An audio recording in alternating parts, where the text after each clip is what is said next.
Okay, so today what I've got is a set of tools here that came from my wife's great grandfather, and they came down to me, and I think I'm gonna try and clean them up a bit. Garrick and Craig, Glasgow, warranted. Now I can see that it's a little bit bent up. You can sort of see there. I might be able to take that off and flatten it, but I think the first thing, oh yes, and then there's this terrific square, which is still square.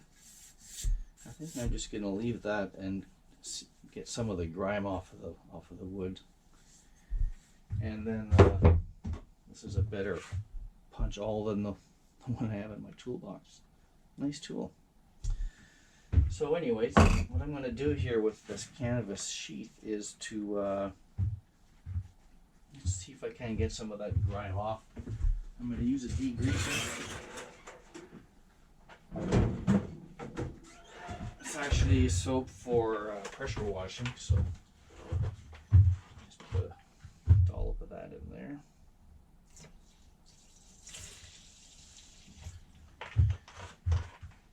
And then see what happens here when we try to clean it up.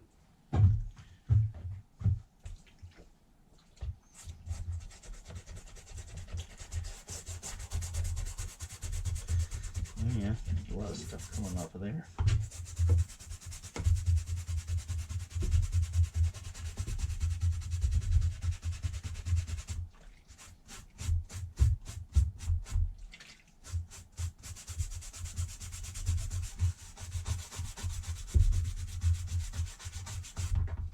I don't know if I should get it completely soaked or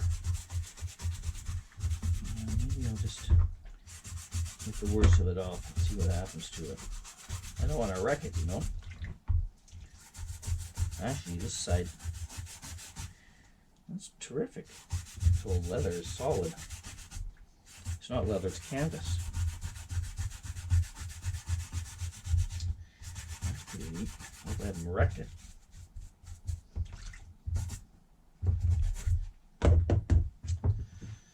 Alright, well, let's just do this.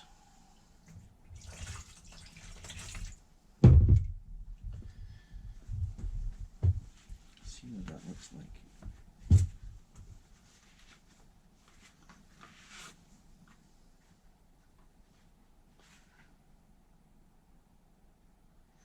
Oh yeah, you can see the grime. That worked. Yeah, I'm just gonna get it wet.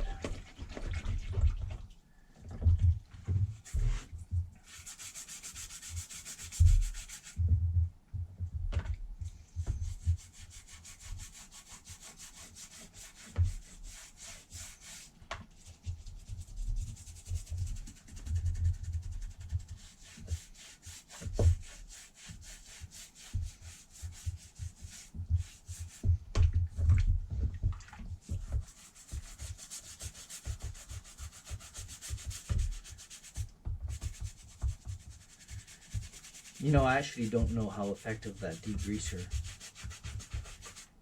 is going to end up being, but I had it, so I figured I might just use it. I think that just basic soap is all you need here. Nothing too strong. Could probably clean it up with just water alone with the brush.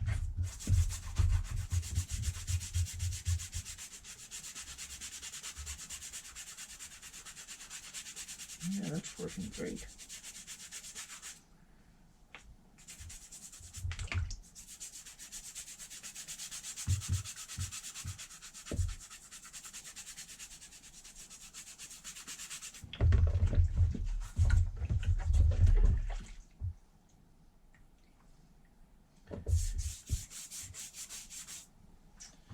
All right.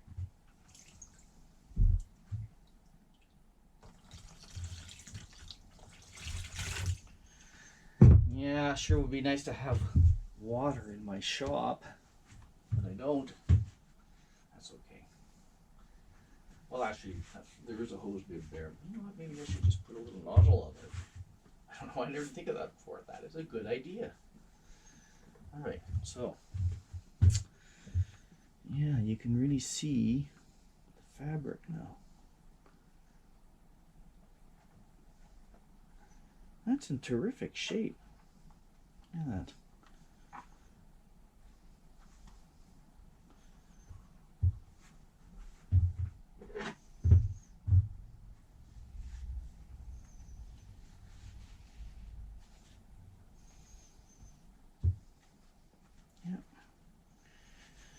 Okay, now I'm very curious about this wood. I don't know what's going on here. I'll just clean this up a bit. Have a look.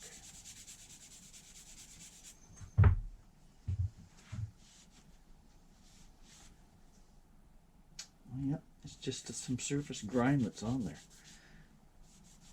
It's still got its finish.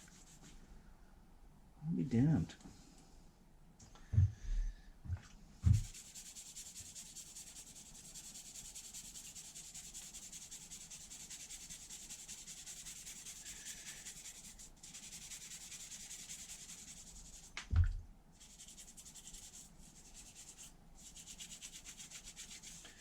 Yeah, I gotta get that plate off of there. Look at that brass. Oh, it's got a, that is beautiful. Yep. Nice tool.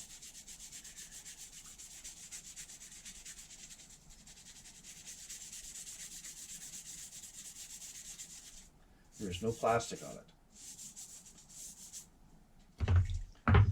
That's for sure.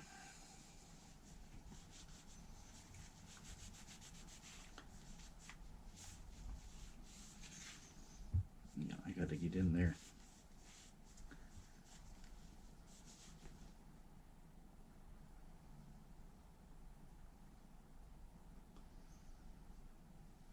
Yeah, it's nice. Cool. I think I need a little more soap.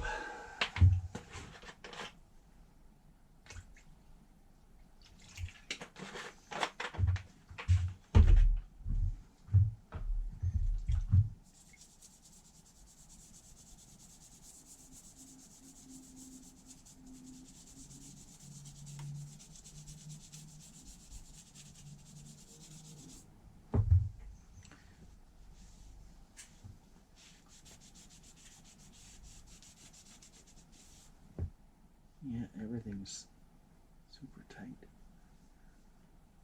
I wonder. There's 4 screws, but you'd have to have the exact screwdriver for that. I don't know if I want to give it a shot. It's too bad.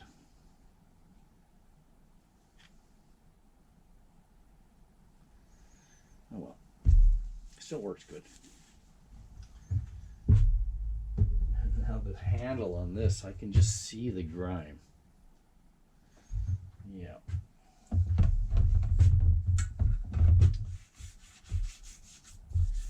You know, I could try some steel wool, but I don't know. I'm not really interested in marking it up.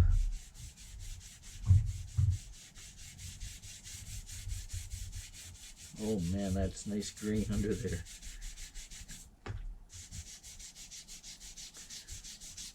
Yep, it's coming off.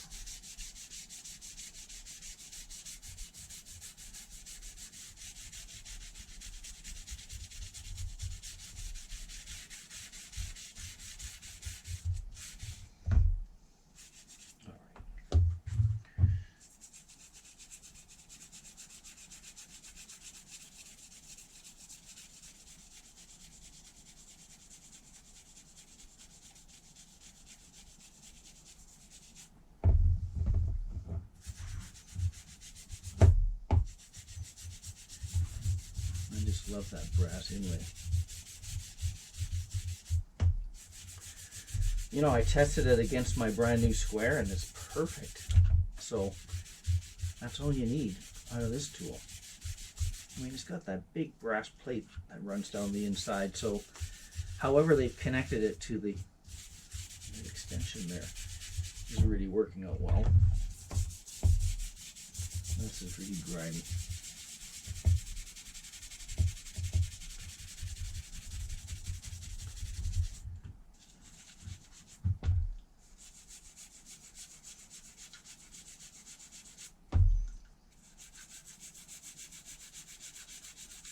I've already taken steel wool and oil to the blade here, but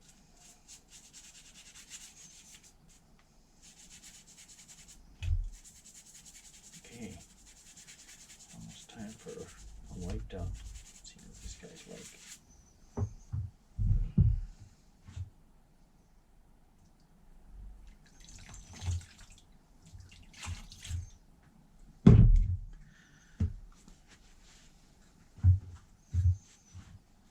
Oh, it's got some battle scars. Cool. Wow, that is awesome.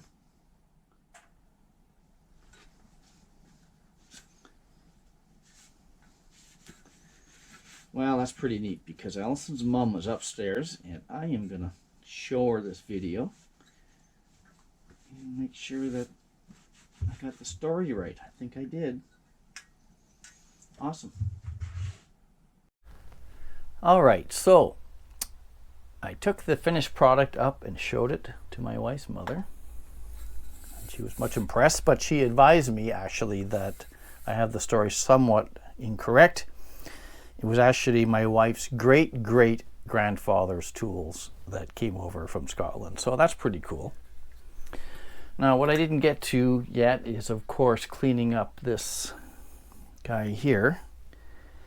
And it is not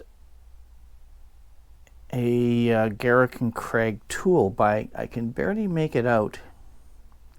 I believe this is a Stanley. It's about the same vintage though. Very nice tool, and it's not actually that dirty, so we're going to give it a shot. Give it a bit of a clean, and then we'll get on to the next phase. So we get a bit of water in there. Going to get the soap out. So yeah, should have done that already, but I didn't.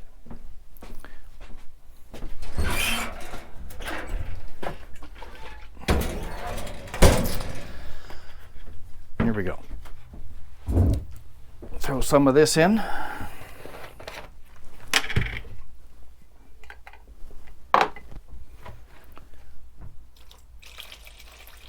And give it a go on this awl. Now, I wish I could actually read that. I might be able to try and raise that lettering better once it's clean. We'll see what this does. I mean, this tool is in really good shape. It doesn't really have a whole lot of grime on it, but you know, while we're at it, we might as well give it a shot and see what happens. One thing I really like about it is that this band of brass that goes around keeps the tool from rolling away when you set it down. And you know, that's what mine does when I put it down. And there's nothing worse than you know, reaching for a tool as it skitters off the edge of the table. Well, this particular guy, that's not going to happen. You know, it's a really nicely milled piece of metal there too. It's had some thought put into it. It's such a simple looking tool, but you know, I really like a nice design with simplicity. Yeah, it didn't really change the look of this one too much, but let's have a look at this lettering.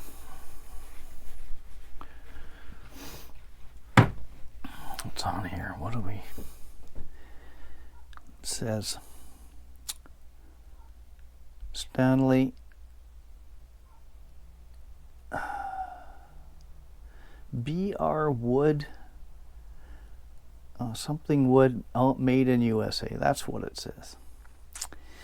Well, you know, I never actually noticed that before. I assumed this was part of a set of tools, but that's okay. It's still a great vintage tool, and that wood cleaned up pretty nicely just from that quick brush.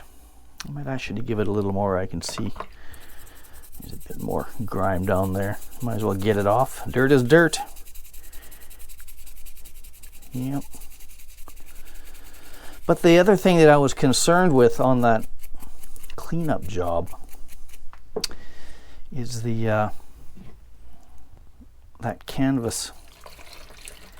It may have been treated back when it was a new tool with wax, which is pretty common. I mean, wax does a really good job of preserving.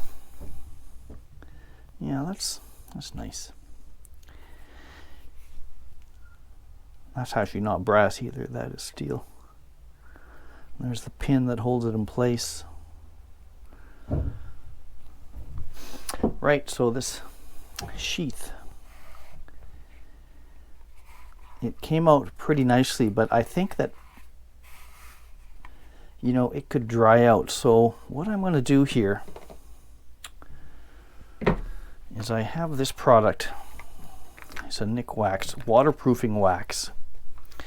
Now technically it says it's for leather, but you know, wax is wax. Let's see what happens here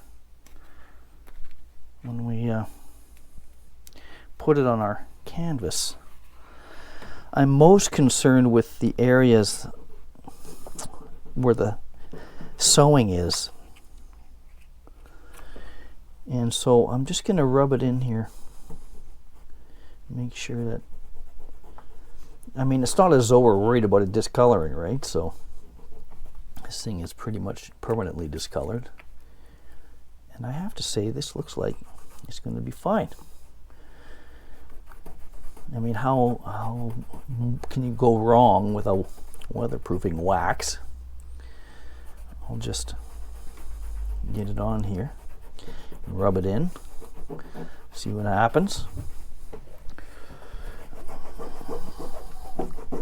Yeah, I mean, the thing is, when I cleaned it before, I could see that the fabric became clean, but by the same token, sort of dry. You know what I mean? And that's just not good when you have really old materials. You want to keep it somewhat moist. So I had this stuff kicking around, and we'll give it a shot here. Rub it in with my fingers, and then give it a rub down with the cloth. Yeah, so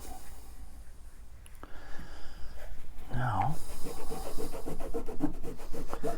just rub it in.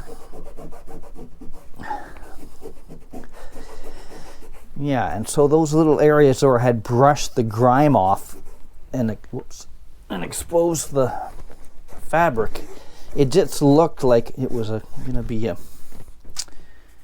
yeah, that's better. So you can see in the backside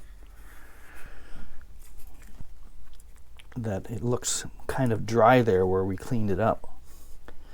And it could be the case that what I was actually cleaning off was the old weatherproofer, which is, you know, could have been. But now I'm going to replace it. There's no doubt there was grime.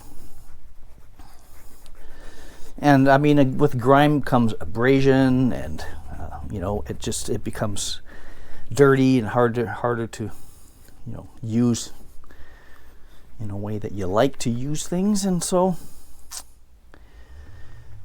it's good to have it on there. Yeah, there we go. I'll give that a buff. Yep.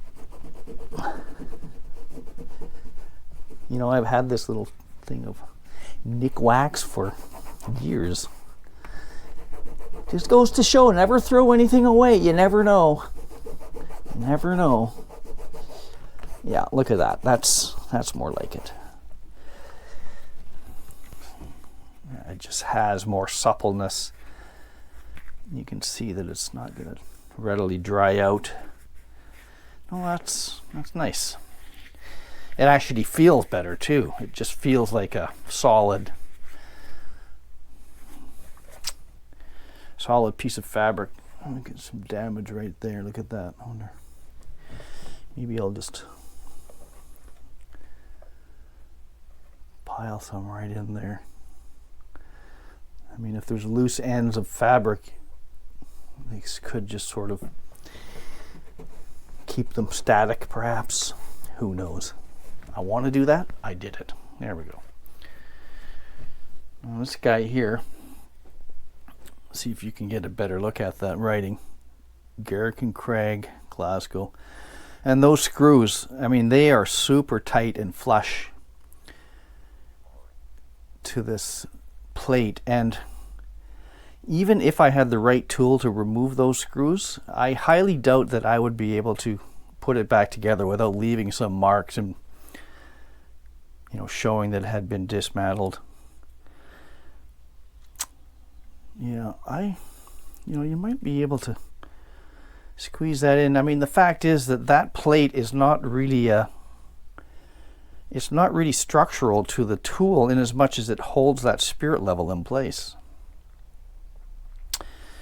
And you can see that it's still perfectly functional, that level. In fact, let's just do a little test here against my expensive Stabila, which is right here. Let's see whether or not it's gotten a matching level. All right, let's just make some room here. Here's the Stabila. In fact, I'll set you up like this.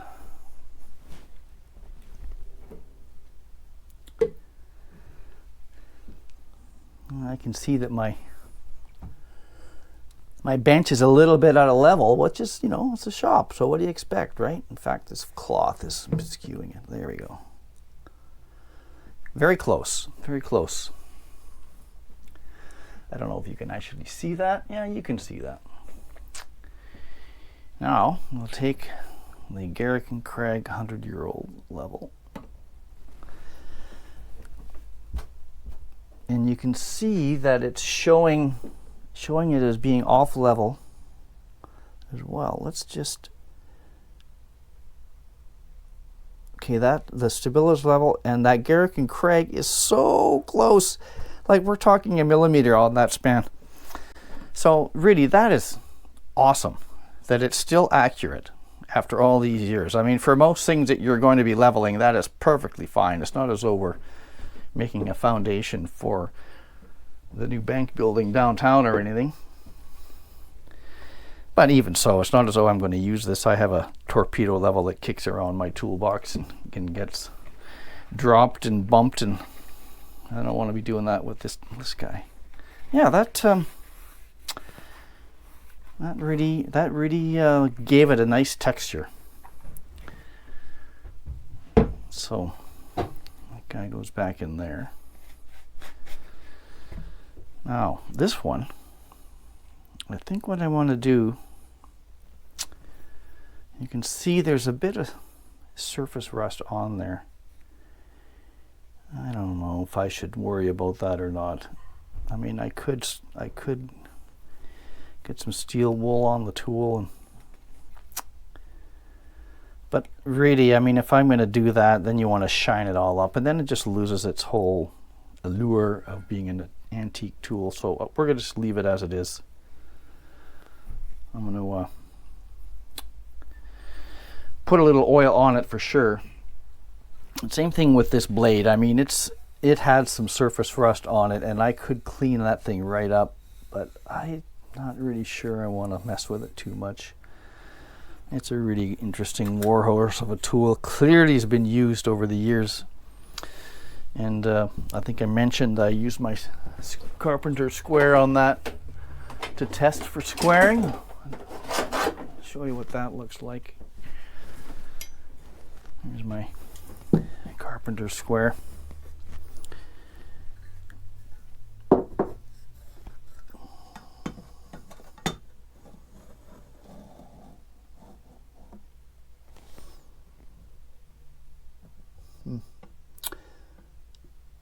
Okay, that is out there, but that's not the square angle. Really what we need to do is the inside angle. Let's do that.